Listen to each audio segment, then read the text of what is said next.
do we?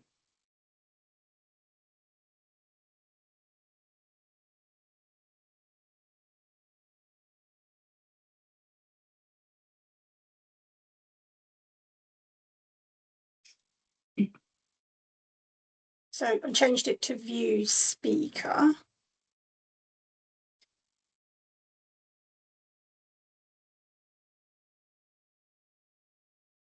Right, it's recording.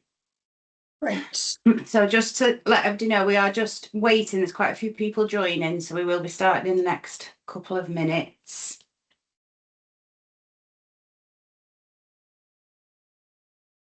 We've also just got a couple of tech issues with two of the speakers, so we're just hoping that they can join and that their Teams is going to play ball. Mm.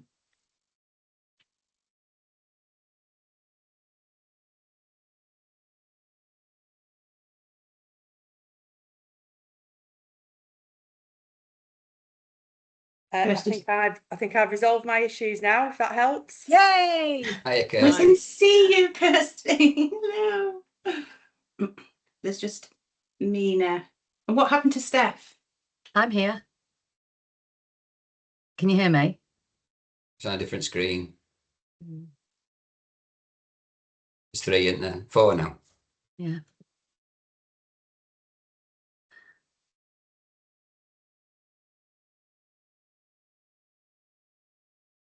I change it back to gallery. For some reason, it's not allowing speakers only. It's but that's fine. We'll just go with it. Yeah, unfortunately, Mina. Well, should we get started and then hopefully Mina can get on soon. So thank you everybody for joining us. Big thank you to the panel that are joining us today for the first day of ASB Awareness Week. So today's webinar is on managing tenant ASB issues, navigating conflict through communication. So joined on the panel today, we'll all introduce ourselves. For those that don't know me, I'm Kim Logan of ADR Mediation. I'm the CEO, don't know really what to call myself anymore. But yeah, so I run ADR Mediation and we deliver services, conflict resolution services across the country. So if I can go to Darren and just ask you to introduce yourself, please. Okay, morning everyone. My name's Darren Burton. I'm Director at the Social Housing Academy. I've worked in the housing sector for about 30 years now on behalf of different housing providers and local authorities, and most of my work is around case management and partnership working, and I'm also an independent chair for the ASB case review panels. Thank you. Kirsty? Hello, I'm Kirsty Varley. I'm a social housing partner at ASB Solicitors. I've worked in the housing sector since 2004, giving away my age there. I'm a tutor for Resolve ASB, and I'm also a committee member on the Social Housing Lawyers Association. Do you ever have any spare time, Kirsty? So we'll go to Steph next, please. Hiya, I'm Steph. I am an antisocial behaviour and tenancy enforcement officer for Yorkshire Housing. Been in the role almost 3 years, and my background to that, so 7 years previous, I was a police officer for Humberside Police, worked in neighbourhood policing and in an investigatory role in the serious and acquisitive crime team, carrying out high volume investigations.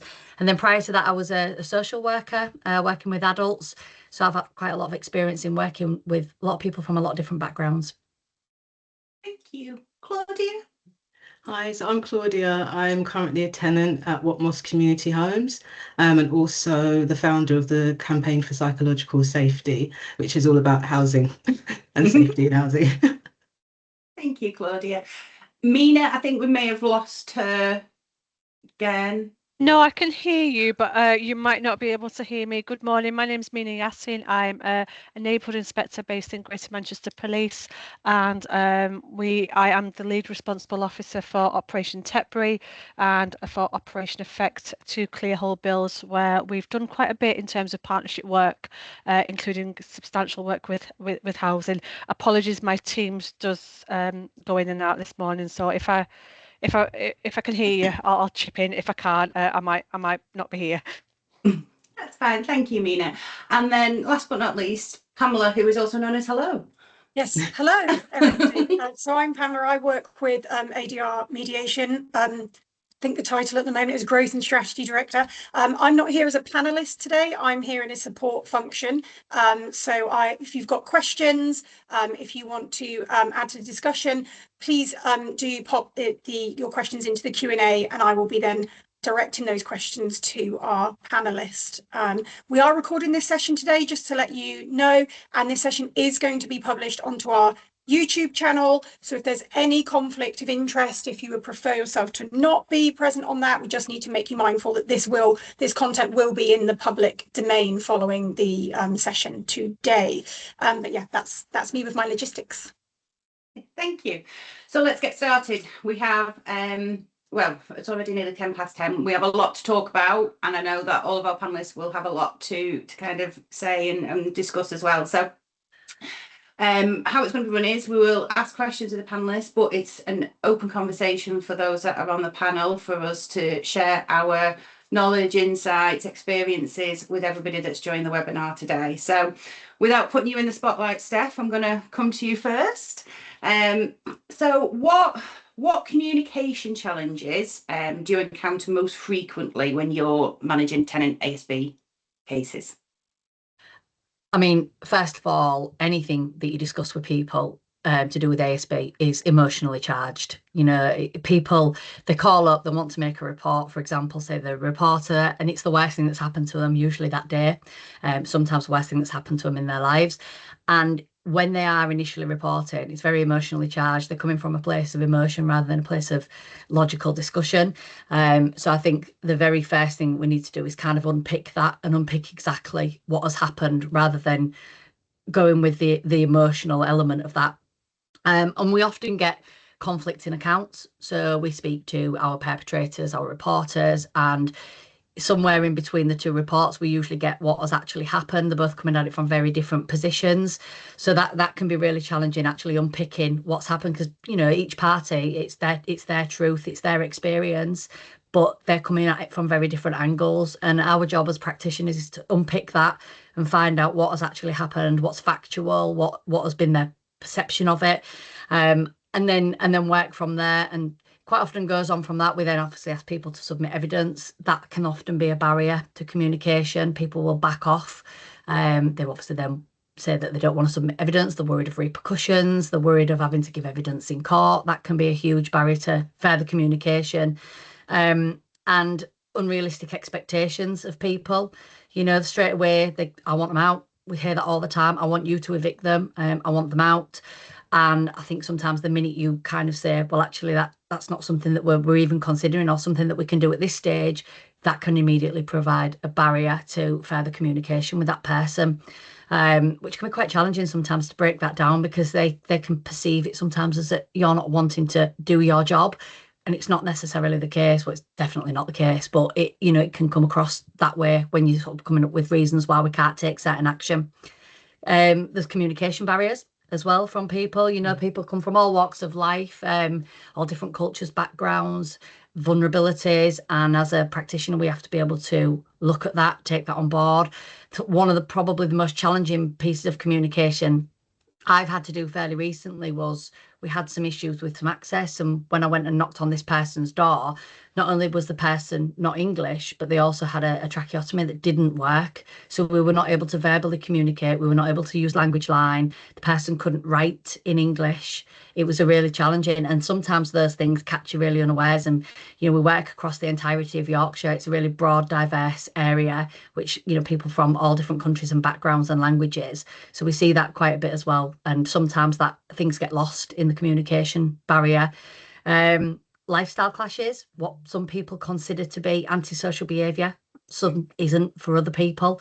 You know, we see a lot of that on kind of shared tenure, mixed tenure sites, where you've got people that have spent a lot of money on their houses and have perhaps higher level of expectation of what they want their neighbourhood to look like and feel like. And then we often get a clash between those in social housing or market rent properties, where their lifestyles perhaps don't match the lifestyle of the people that they live around, and that can cause some friction. And when you're trying to kind of explain that to people as well, that can cause a real barrier to communication. Yeah, and I think as well, another point to make is managing confidentiality and balancing that, because sometimes we know somebody's circumstances and why they're behaving in a certain way, or what's fueling what they're doing, but obviously we can't always share that with the people that are reporting that.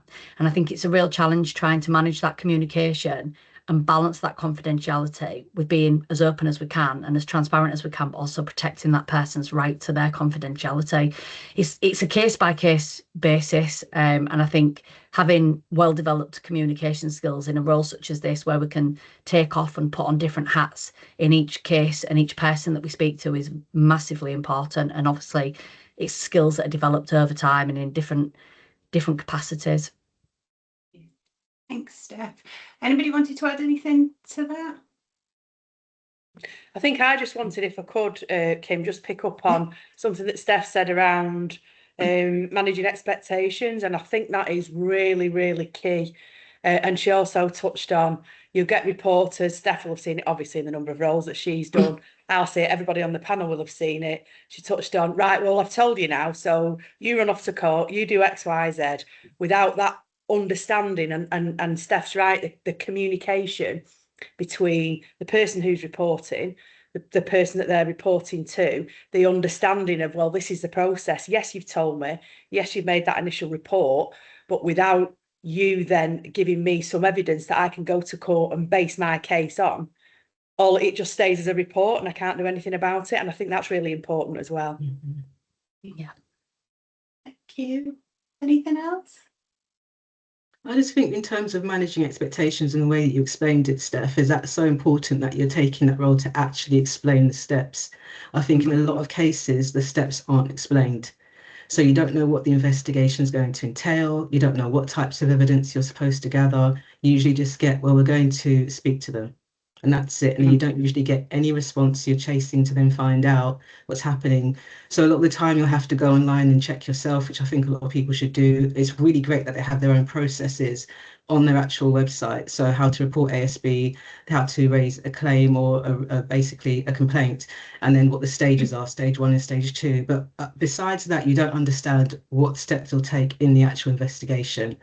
And that's the problem. So there's a lot of gaps and a bit of a blind spot. And then once you speak to them, you don't really know what's happening. So it's really important that people do that. So yeah, it's commendable that you do that, because it seems very rare at the moment in a lot of places.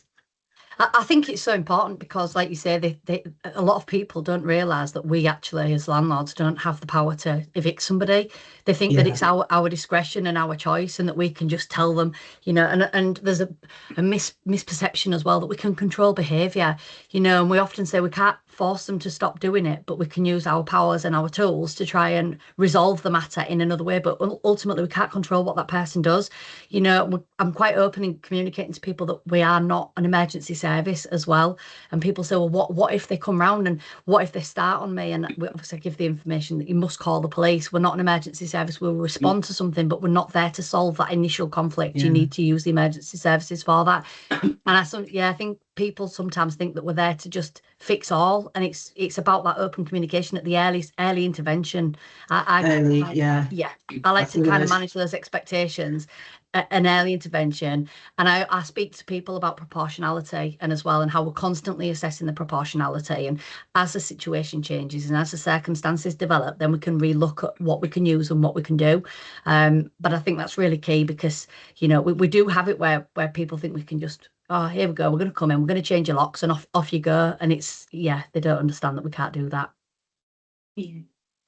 And just something that kind of I picked up on there as well, Steph, like when you've talked about that early intervention, we all nod and think, yeah, that's great. And actually, how early is it for those people that are coming to the housing to complain? Because this could have been going on for a long time. So we see it as early intervention, but actually it could have been going on for months before. And then just going back as well to where you said about the sharing of information, it's so difficult for yourselves to do that. Whereas if you can get them in a room, or at least trying to communicate with each other, with a third party, then we can discuss with them prior to that around actually sharing that. Do you think that would help if they knew that about you? And a lot of this is personal, like you say, it's confidential, but it's exploring different ways that they can get that across to each other without kind of breaking any confidentiality. But like I say, early intervention, it's something that we talk a lot about, but it's recognising, is it early for everybody? Yeah. So actually, is it more crucial for people who are getting those reports early on to be looking at the different avenues and then managing those expectations? I love that word, expectations. I talk about it all the time. So yeah, well, thank you. What we'll do is we've had a comment from Tess, which is a really good one actually. Starting point of the conversation should be focusing on resolution and avoid focusing on legal action. I think that's a really important comment to think about, in actually putting the resolution first. Yes. Yeah, I'd agree. And I always discuss with people about what tools that we try to use, and that legal action is always a last resort, because, you know, ultimately making somebody subject to a civil injunction or taking possession of their home is such harsh measures, and it should always be a last resort when there's nothing else that you can use. And we deploy different tools such as acceptable behaviour contracts, good neighbour agreements, mediation. Us just having those conversations with people and unpicking it, and trying to work with people before we even get to that stage. I mean, ultimately there are times when we have to go for legal action because of the severity of the incident, but absolutely. And I always communicate to the people that are reporting it that we have a process to go through, and we have stages to follow. And, you know, we get a lot of feedback sometimes that can feel really slow from our reporters and people that are experiencing the antisocial behaviour, but ultimately we still have a process to follow, and that has to be a fair process for all parties concerned, not just the person that's complaining. The perpetrator also needs a time to be able to take on that information, take that report and reflect and respond to it in the correct way. And obviously then if they don't, things can be escalated further. Thank you. I think it's quite a good time then to go on to asking Darren about why do we think people do, because they do become entrenched, even though professionals are trying to help them, they become quite entrenched in what's happening. Why do you think that is?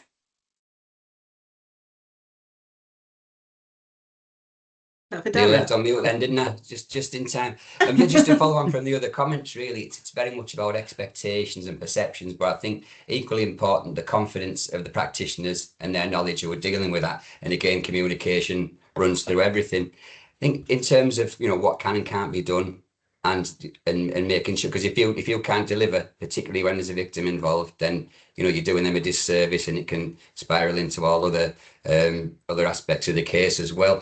It also not having a clear action plan that's bespoke, that's individually tailored to that person, but that can look at what's available in the here and now in terms of the evidence that's available and what tools and powers you're able to use if it's appropriate, if it has got to that stage. I mean, sometimes things are cut and dried. If you need an ex parte injunction for something, you can go away and get that, but others aren't as straightforward, you know. So, but also having the ability to refresh and update that action plan, making sure there's any reasonable adjustments, to make sure that it's very clear. It's almost you commit from the start. But again, the comment from Tess there as well about first and foremost looking for resolution, and kind of what's your justification for going down that particular route, both in the long and the short term.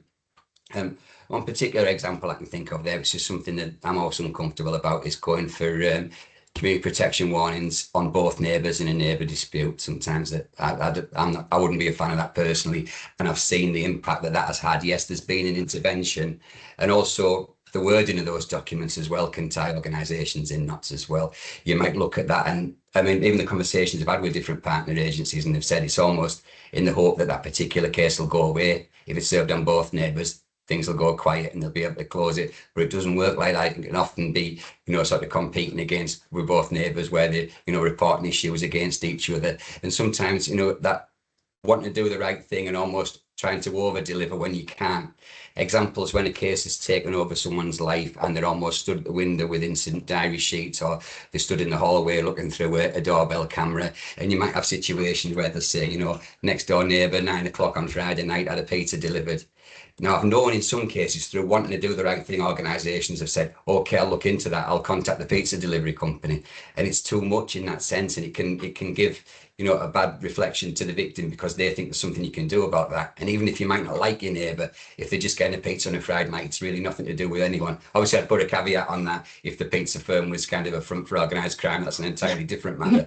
But, you know, and it can happen in situations. But it's about, you know, sometimes particularly it's where there's a persistent complainant, sometimes the staff who maybe don't have the confidence or the experience can feel pressured into going ahead with a particular intervention, they might say, well, it might just creep over the threshold, so we'll serve that. But where you're going from that, you know, as I say, going back to the CPWs, it might not even hit CPN territory. So, you know, you're over promising, and the expectations are all skewed as well. And I think what's equally important there as well is, you know, the incident can be secondary. You know, I'm sure everyone has seen cases, even things like assaults, that can be forgotten about, but it's the experience from that organisation, how they've dealt with that issue, that complaint, the aftercare, the support, the correct advice, the updates, and again, communication that's running through everything in the discussion today, and that can be what can lead you into issues with the ombudsman as well. I think that's really important,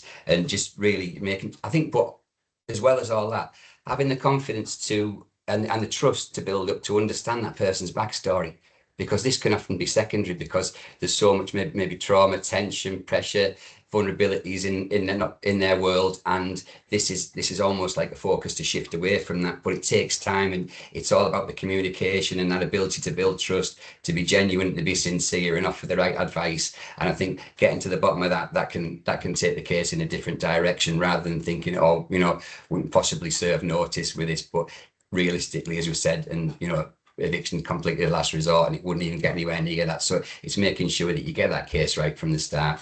I think that's really important. Thank you, Darren. Anybody wanted to add to that?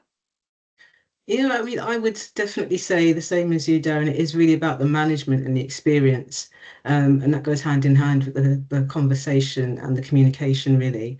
And what you tend to find a lot of the time is when you come to someone for an issue or a complaint with your neighbours, there seems to be a focus more on debating whether this even exists rather than focusing on a resolution. And again, backstory and context is really important, especially if there is trauma there, especially if there's trauma relating to ASB. In my case, there is specific, very big trauma because my mother lost her life because of ASB pretty much on my estate where I still live. So now I'm in the same situation. It's been really difficult. And ironically, it's my job. I work in HR. I was working in HR. I actually lost my job because of this situation. But I've been using my HR skills to really think about taking myself out of the situation and just thinking about the facts. And it's helped me with my case management, actually, helped me with researching more information about ASB, but specifically about knowing where the gaps actually are and where my management company aren't actually performing what they're not doing. And that's been really important, so I can guide them on what they need to do. It's difficult when you're doing that job, it's their job, but that's how it is. And that kind of inspired my campaign content. So in a way, it's kind of a silver lining. Thank you, Claudia. I suppose for you then, Colin, from like a customer point of view, what is good communication? Because we talk about there needs to be good. What does that look like? To me, again, it's like an induction. You go back to HR, but when you have a new starter that doesn't know anything, that's where a tenant is. They don't know the process. They don't know how the investigation's going. They don't know when the communication is supposed to happen either. So it's just letting them know about timelines. So it's giving them those expectations up front. You know, and if it is going on for quite a while, communication goes a long way. Just telling someone, I know it's been quite a few months, but we're still investigating. Something as simple as that is just so helpful. It eases your mind, you know, it's still going on. There's no silence and you just think, well, nothing's happening. So I think that's really important along the ways is the check-ins. Mm-hmm. Just as what you're saying is just keeping that communication going, even if it's not necessarily maybe what the customer wants to hear, at least they know what's happening. Yeah, because of the emotion as well. Sorry, Claudia.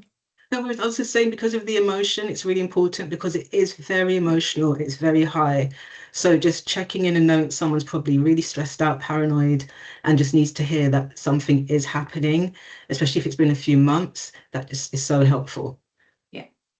I was just going to add, think about the thing around asking open questions. That's one of the things that we've got in the ASB toolkit around helping people to ask more open questions, because when there is situations where it's become entrenched or where it's been going on a long time, actually the question of, are you dealing with this? Yes.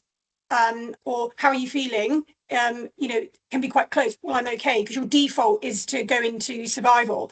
So the open questions can make a real difference.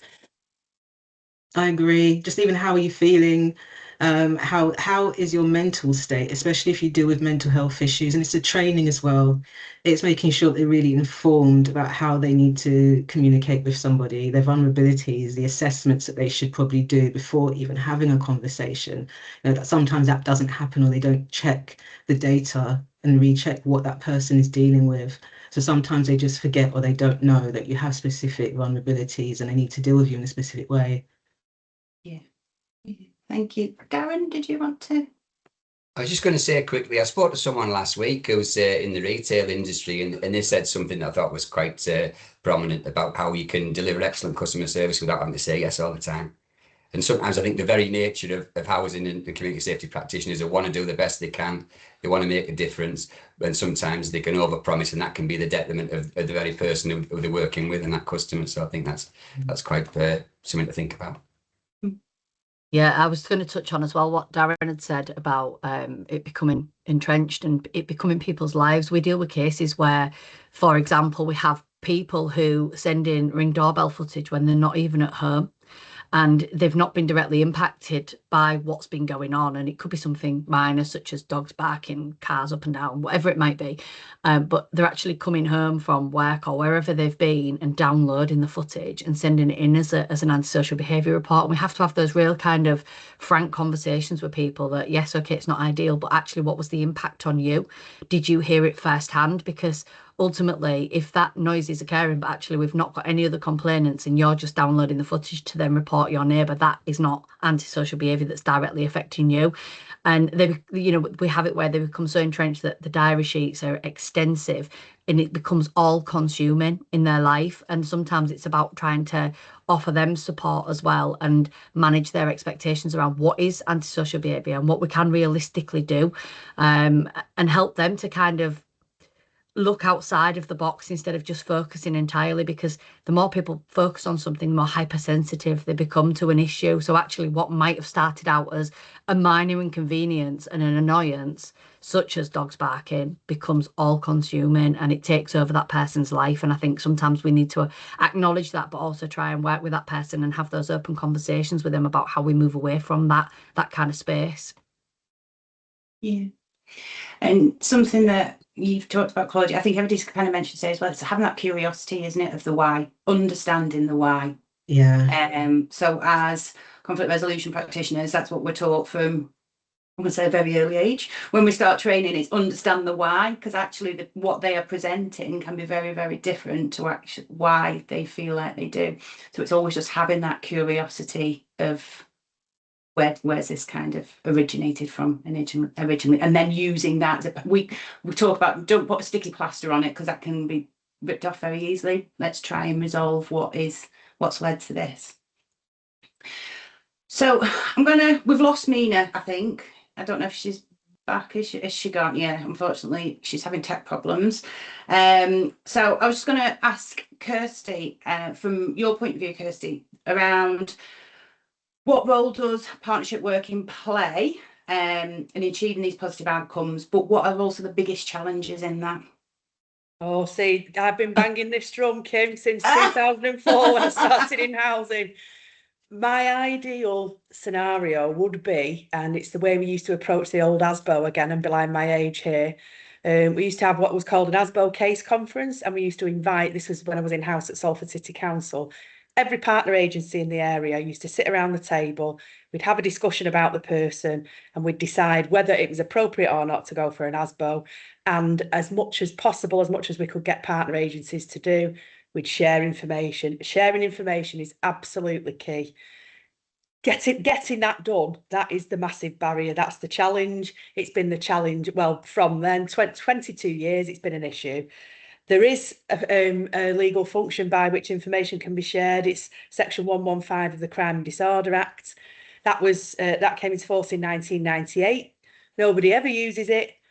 Don't ask me why, I have no idea. The number of advices I've done on it where I say to clients, please go to the police, go to the local authority, go to the NHS, the mental health team, quote this piece of legislation, find out about this person and what the vulnerabilities are, because more often than not, there are other issues. ASB is a symptom of something else more often than not.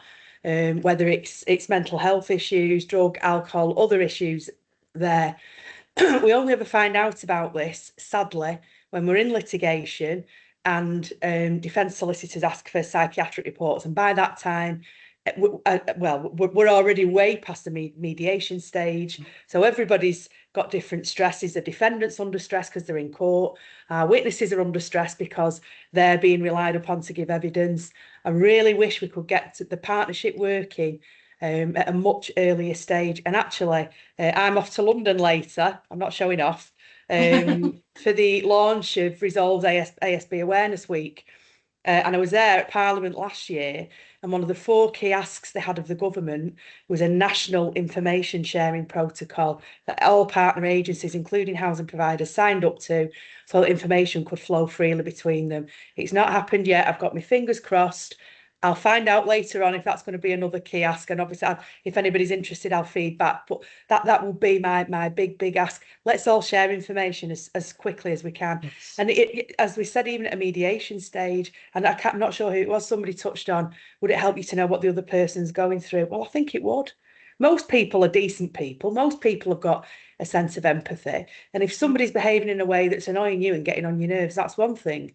But if you understand that there is a reason behind that, you can put things in place, can't you, that help you to cope, help them to cope. So sorry about my little rant, but it's something that's been a bit of a bugbear of mine for quite a long time. So I'll shut up now and see what anyone else has to say. I agree with you, Kirsty. And actually, we do use the Section 115 in Yorkshire Housing, and we use it quite well. We use it as a tool, particularly when we first get ASB cases, and our housing officers are well aware that they need to submit a Section 115, or us directing the sort of ASB case with them and helping them. We would say, can you make sure you submit that, so we kind of understand what's going on for that person. Where we tend to find a lot of the communication barriers is with mental health and health services, and that's really challenging, because we've had some really challenging cases involving serious mental health, where people have perpetrated some not so nice behaviour, ended up being sectioned, and various other implications for them. The neighbours are terrified because of what's happened. They know that the person's unwell, but we're not getting any partnership working with these mental health services to be able to support this person, because it might not be the best place for them to live anymore. And also to provide some clarity to the neighbours about actually what we are going to do, because we can't base our action or anything that we're going to do on information that we don't know.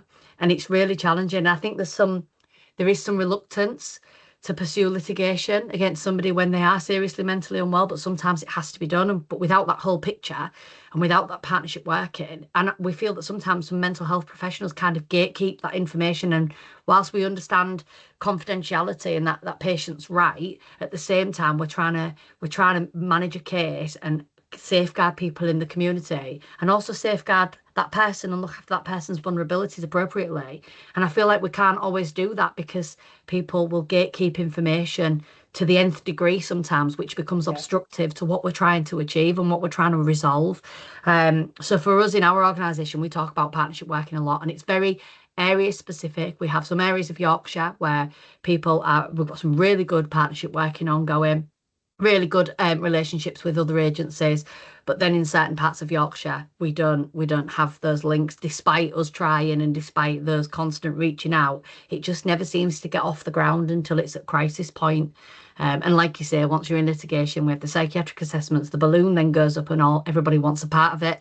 But it should happen way before then. And we're just not seeing that. And it's a real challenge from our point of view. And if I put my policing hat on, when I was in the police as well, I kind of found that challenging when I was a police officer, when I was reaching out to other organisations and explaining, actually, this is not criminal, but we need some support to help with this person. We kind of got that coming back from the other way as well.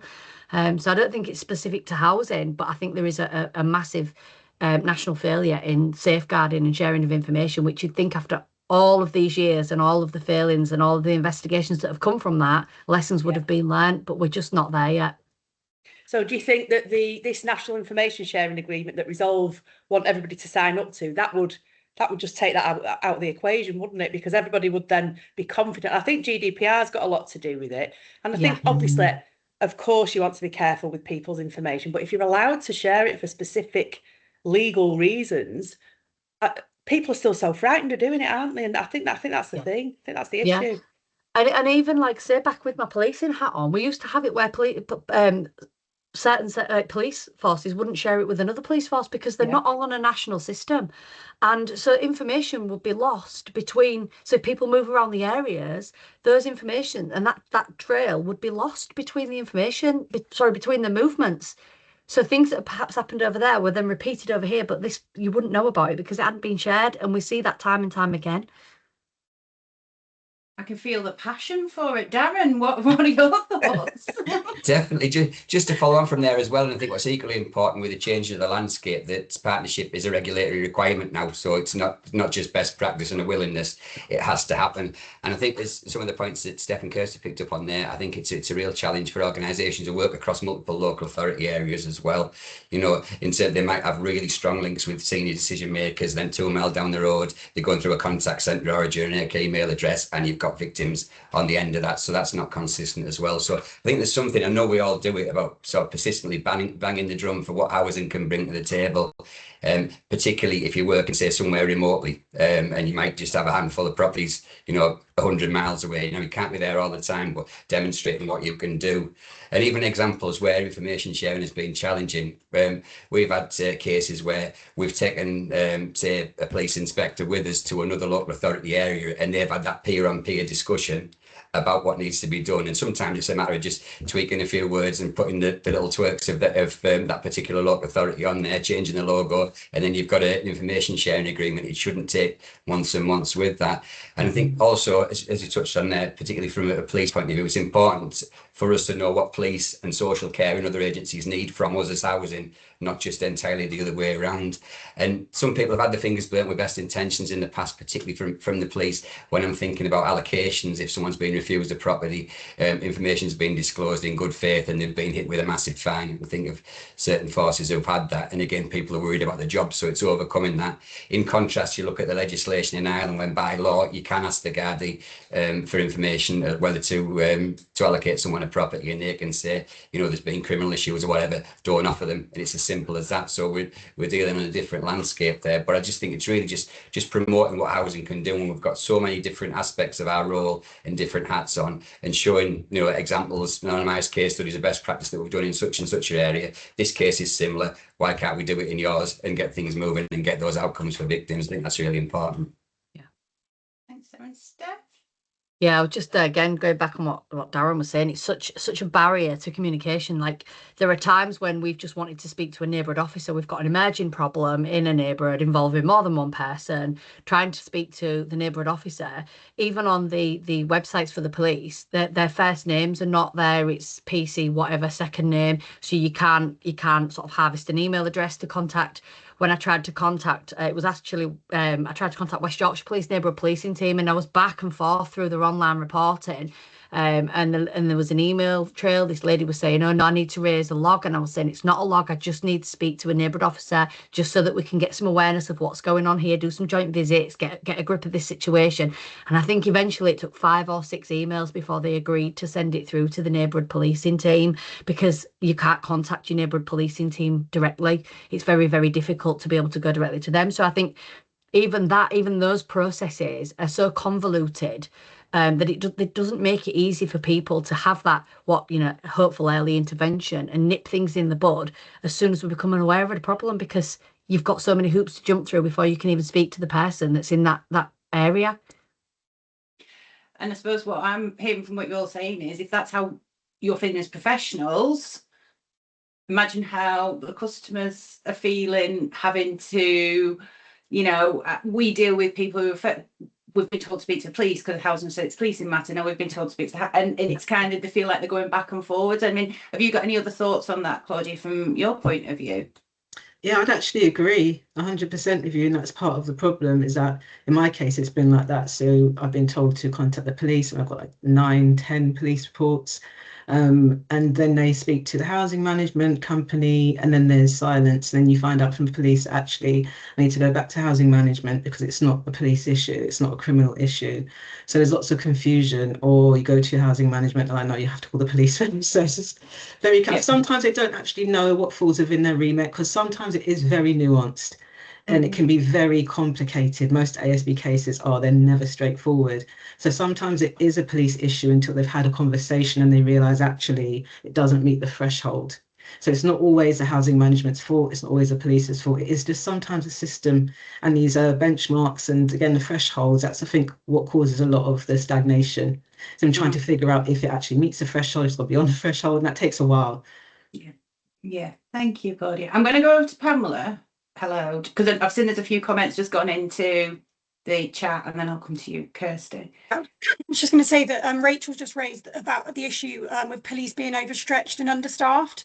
So for in her example, local beat managers covering 4 patches. Yeah. So I think that's definitely an issue that everyone is facing when it comes to, you know, the police support side of things.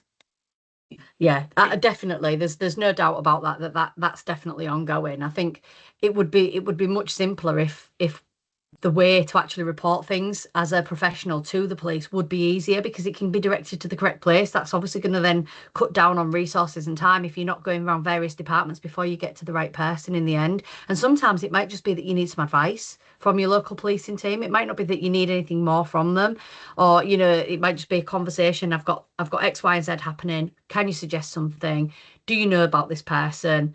Is there anything that you've tried? Is there anything we can do? And sometimes that can cut down on the, you know, the heavy resource need. We're not necessarily asking for visits and all sorts of other community interventions, but it might just be that conversation needs to be had. Thank you. Kirsty, we'll come over to you. Thanks. Yeah, I was a bit disappointed, but not surprised to hear what Claudia said and her experience.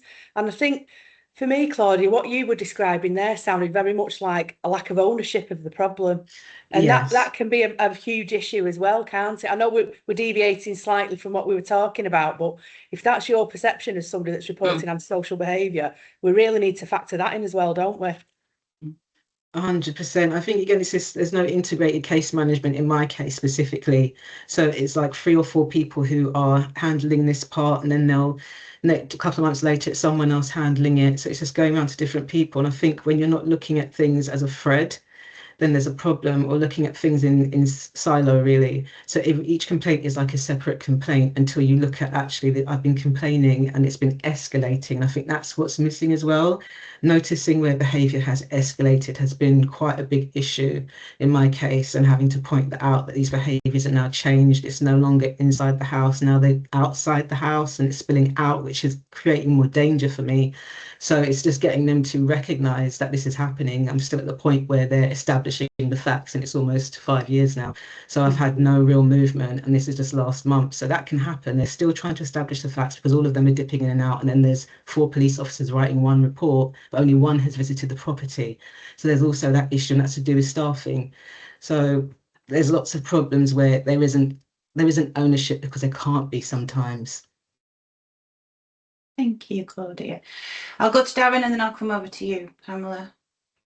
Thanks, Kim. Just a very quick point to follow up on Claudia's comments around thresholds, and I think there's something there around that appropriate and professional challenge, particularly, I suppose, thinking of examples involving adult social care and mental health, where you might say you're looking at escalation and they just you get a generic email saying this doesn't meet the threshold. Then there's a victim at the end of it. Something needs to be done. You need to be looking at a resolution. So what else can be done, and having those discussions rather than perhaps going back on your CRM system and said, you know, spoke to adult social care such and such a day, didn't meet the threshold. And then you might review that case and see that nothing's happened for a few months because either that member of staff didn't have the confidence to challenge that, didn't feel they could, but nothing's happening. So those cases are just getting prolonged and nothing's happening. You're not seeing an outcome. And I think as well, there's something around having that consistency, not having to rely on individual links that you've built up with professionals and they move on elsewhere, get promoted, go on holiday, whatever, and you're back to square one. And we can't have that. And I think that's really important. That's a really important message. Thank you, Darren. Pamela? Just to say that Hannah's put into the comments a really useful link called Ask the Police. She said recently moved into housing from Greater Manchester Police and found housing police do have different thought processes on cases because she's been ASB case reviews in previous role. So the link, she's just shared a link for everyone. You can go and check it out. It's called Ask the Police, so that could be a really helpful resource. Thank you. Okay, thank you. So kind of the last 10-15 minutes or so, We've talked a lot about partnership working, which I think is great, and it's really interesting to hear from your point of view, Claudia. I think as what you are actually experiencing, as opposed to what professionals we think we could be done better. And it's maybe just looking at what skills, and I might come to you first, Claudia, if you're okay with this question. What skills do you think it would help if practitioners working in ASB world had or developed? Because there's a lot of talk about training and things going on at the minute, but from your point of view, what do you think would improve things? I think, again, just in my case, I'm sure this happens elsewhere, but in my case, I'd say that a big improvement would be that what you do, Kirsty, is sitting down early on as a team, not necessarily in partnership, but thinking about the organisation itself. So you'd have maybe the housing manager, then the complaints team, and you'll sit down maybe with, I don't know, the junior housing manager, because there's sometimes a junior manager. So whoever is in contact with me and who's involved in the complaint should be sitting down and looking at the first complaint. When the second complaint comes in, the third complaint. And I think that's what the problem is that there's too many people looking at separate complaints and separate documents and writing back emails. So I think it's having that skill to be able to contextualize what you're looking at. I think that's what's missing in my housing management. They just look at an email and say that's a complaint. They don't contextualize that this is a series of incidents rather than someone constantly complaining. And it's the way that that person is actually communicating to you. If it's not high emotion, it's very logical, then they have to recognize that maybe this is a situation that they need to think a bit more about. And it's not just someone who's really angry or upset or annoyed, it's someone who's afraid. And that's a lot more difficult to deal with if you don't deal with it early on. And I was offered mediation, actually. That was one of the first things they offered, but that was offered too early. And there's that, yeah, there's that too, I'm sure you. They jump in after the first complaint, mediation. So that happens as well. So it's also knowing and being able to judge when something is appropriate, and maybe that's just more training that they need, when something should be introduced and when it's maybe not appropriate. Yeah, that, like you say, every case is very different, and I think that's what I've heard a lot of today. Every case is very different and needs to be looked at as an individual case, as opposed to this is how we have to do it, offer mediation, do this, because it's not always appropriate in every case. Is there another comment, Pamela? And I was going to just ask Darren a question. Yes, so we do have a question. Bear with me just 1 second. So in your experience, what makes multi-agency partnerships genuinely effective in ASB cases rather than just information sharing on paper? Thank you for that question, Assam.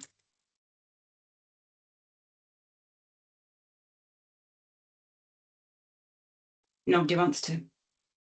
Darren.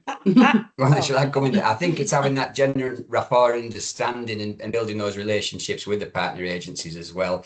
Sometimes on the back of the outcomes of ASB case reviews, when things haven't gone as they should, it's about putting things right and having that commitment. So there's something there about having decision makers to go out, ideally in person, if that's logistically possible, and the victim, the applicant wants that, to sit down in front of them and put that plan together and say, right, this is what we can do. You're getting this response from both of us, if it's 2 agencies or 3 even, and having those discussions really, you know, rather than just being passed around one agency has. And I think sometimes interventions can be taken in isolation as well, and that doesn't, you know, that can cause confusion. So it's about putting things right and moving forward and having that joint communication and that understanding. So therefore, and having that general understanding about each other's policies as well. I mean, you can't be an expert in everything by no means, and that's why you've got specialists in different fields. But there was an example recently where some PCSOs in one part of the country were asking for some housing training because if someone stopped them in the street, they wanted to be given to give a decent answer about tenancies and things without just saying there's a free phone number or there's an email address, go and contact the housing, and addressing that and having that collaboration. And I think that's really important. Thank you, Darren. Kirsty? Thanks. Yeah, I think also as well, actually sitting around the table, obviously sharing information is very important, but deciding who the most appropriate agency is to actually deal with the issue. So it might be that the police are getting phone calls about antisocial behaviour, about noise, nuisance, etc. They could go around, they could make arrests, whatever else. But actually, if it turns out that this is a deeper seated issue, and I'm going to go back to civil injunctions and positive requirements now, which I know people don't do very much anymore, but I have had cases where, and it is a few years ago now, there was a perpetrator who was doing exactly that. And when the housing provider looked into it, she actually had a really, really serious drink problem. And what we did, we went and got a civil injunction, because the neighbours were saying, we want her out, get rid of her, we've had enough. We got a civil injunction, we got a positive requirement that this lady actually went to alcohol, went in alcohol treatment and went to classes afterwards. And that lady's still in a tenancy, and this is 10 years later. So as well, that can be really key, deciding who is the most appropriate agency to take action and what's the most appropriate action to take. It's not always as it seems once you scratch the surface. Yeah. Thank you, Kirsty. And just on the back of that, I was thinking about a case that we've dealt with where we talk about mediation and conflict resolution being an early intervention. It can actually happen after as well, because in that particular case that you've just explained, if the neighbours can see perhaps a difference in behaviour because she's receiving the support, she is still in the property, can there still be a neighbourly relationship? Well, yes, there can. Yeah. So it can be after. Well, there is, Kim, and actually there was some mediation deployed afterwards. Yeah. And once there was some understanding and everybody Yeah. actually realised, you know, I think she was very open with them, and she actually said, listen, I was drinking 2 bottles of vodka a day. I'd had a really bad time. And once the neighbours understood that, I mean, they all live together. I've not heard any reports. Well, as I say, I think it's been 10 years, not heard a thing. Yeah. So there is a place for it, yeah. There is, yeah. And I think somebody, can't remember who said before about empathy, most people have empathy, and when you understand somebody else's position, not in every case is very different, but if you can, generally people may say, okay, I might not agree with it, but I understand why this is happening now, and how can things change, because that's it, it's not just about I want to understand what's happening, it's how can things change as well. So we'll go to Darren and then Steph, and then if there's any final questions, if you want to submit them, because we will be finishing in the next 7 minutes. So Darren. Sorry, Kim, just very quickly, just on the back of that, in effective partnerships as well. I think given the fact that resources are so overstretched, and if you have those positive relationships with your counterparts and your colleagues from other agencies as well, it's moving things forward. So if everyone's sat around the table, don't be having a separate task and finish group, don't be having a subgroup, don't be saying, no, we'll get back to you. It's often the same people who are around that table, you know, having the confidence to make them decisions and get them outcomes. And I think there's that's subtle challenge almost to make sure that happens. Thank you. And Steph? Yeah, and I always sort of communicate as well that ultimately if we're not going to be taking legal action against either party, I communicate to partners and to our customers, actually you two need to live next door to each other, or you need to live in the same neighbourhood, and we need to find a way through this, because we're not going to be evicting anybody at this stage. So we need to find a resolution that works for all parties. And when I speak to partnership agencies, I'm really clear in that communication to them as well, and say, actually, you know, this is not just a housing problem. This is a community problem that we need to address. It might take a partnership approach, but ultimately we're not going to be evicting, because I think there is some misconceptions at times from partnership agencies that we can just evict people. I don't think that they're always aware that we don't have those powers. So I think sometimes having those communications with those people and asking them to take some ownership for a part of the problem that they can resolve, because ultimately we're not going to be evicting them. These people are going to have to live in the same neighbourhood or next door to one another. And it's in everybody's interest to try and come to a resolution at the earliest point to prevent further reports, further resourcing needs, and all those kind of things. And I just think it's not just about communicating that to the customers and the people that we're dealing with, but also to the professionals as well, to kind of manage their expectations about what we can do as a landlord as well. Yeah. Anybody want to add anything else, or is there any questions? Sorry, Pamela. So no question, just got some really good feedback. People saying it's been a really useful session today. So that's really positive. What we'll do is we will send out a recording to everyone, a recording link. And what we'll also do is take the transcript of today and to put that into a bit of a one pager for you all to be able to take the key takeaways from the session. Yeah. So just quickly, for obviously apologies that Mina couldn't be with us today. Obviously she did have some technical issues, but yeah, I think for me a lot of what I've heard today is around that curiosity, managing expectations, and the partnership working, and perhaps just trying to look at every case as an individual, you know, is resolution, looking for the resolution as opposed to just trying to manage that. But is there anything else anybody wants to give as a key takeaway before we finish from the panel? I was just going to say, Kim, I think expectations of somewhat from customers have somewhat changed with the introduction of AI. Yeah. And a lot of people will use AI to kind of communicate what they expect or what they want us to do, as opposed to it coming from themselves. So I think that can be really challenging about managing that, managing their expectations, given that they're getting some communication from AI, and that, you know, they're taking it as gospel, and the communication coming into us is the use of AI, and it's quite easy to identify, but at the same time that they're quoting pieces of legislation and quoting interventions that actually they probably wouldn't have known about, and AI obviously takes that human element out of it. There's that managing that expectation, because, you know, people sometimes think, well, because AI said it can be done, it can be done, and yeah, it's not always a good way of managing situations. Thank you, Steph. Kirsty? Yeah, I just wanted to add to that, actually. So AI is renowned for what I believe they're called hallucinations, and it makes things up. I've got a couple of litigants in person who've quoted case law to judges that don't exist. So just be very careful if you're dealing with AI, because it does hallucinate, and if it can't find an answer, it makes it up. So yeah, just to be mindful of that as well. Yeah. Just to say that we do actually have a session on Thursday, a webinar panel. Kim, myself, we've got Kelly Smith, who is a housing manager, and we have Andrew Moore from MSB, your colleague, Kirsty, You do. joining us. So if you haven't signed up to that one, please do sign up. I have put the link to the ASB Awareness Week page, but do sign up to that one, because we will be talking about those very issues, and how AI can modify evidence, and how it can start riots on the internet that then pour out into the streets. Andy's our AI champion at MSB, so you've certainly got the right person for the job there. Fantastic. Well, that led beautifully, thank you, Steph and Kirsty, into us being able to bring up Thursday's webinar. But just a big thank you to everybody that's attended today, but a really big thank you to our panelists. I think it's been, from what I've seen, I haven't actually looked at the comments, but it looks like that everybody is... Sorry, somebody put something about the training, but yeah, really found it a positive experience. I know we could probably talk all day about it, but yeah, we will. I'm sure we'll do another event soon. But thank you very much to everybody. Have a lovely day, and we'll speak to you all soon. Thank you. Thanks. Bye-bye. Bye. Bye. Bye.